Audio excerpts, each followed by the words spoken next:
L'Union européenne est d'abord un espace où les peuples ont décidé de vivre en paix. Au milieu du siècle dernier, après 2 guerres mondiales, l'Europe est ravagée. En 1957, 6 pays décident donc de se mettre autour de la table. La France, l'Allemagne, les Pays-Bas, la Belgique, le Luxembourg et l'Italie. Ils créent la Communauté économique européenne, la CEE. L'objectif est de redresser l'économie européenne, de garantir la paix et de défendre la démocratie. En 1992, la CEE devient l'Union européenne. Alors petit à petit, cette union s'est élargie jusqu'à compter aujourd'hui 28 pays membres, soit presque l'intégralité des pays européens. Enfin, en 2019, nous ne serons plus que 27 puisque le Royaume-Uni est en train de quitter l'Union européenne. Alors à quoi sert l'Union européenne ?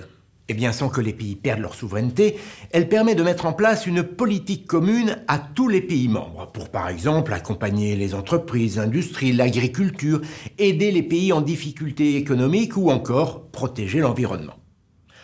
Pour organiser tout ça, il a fallu mettre en place des institutions dont voici les principales. Bruxelles, en Belgique, est la capitale de l'Union. C'est là que se trouve la Commission européenne, autrement dit le gouvernement de l'Union.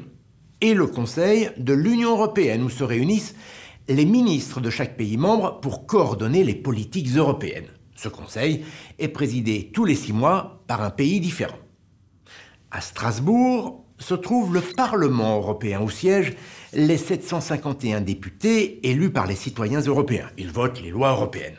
À Luxembourg, la Cour de justice européenne, qui fait respecter ses lois. Et à Francfort, la Banque centrale européenne. Elle gère l'euro, la monnaie commune qui circule depuis 2002 dans la majorité des pays de l'Union.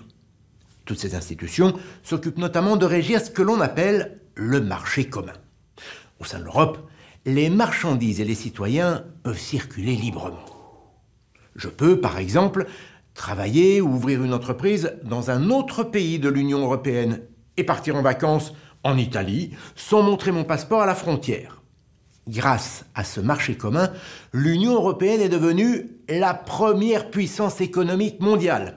Et ce sont ses intérêts économiques qui sont les garants de la paix en Europe.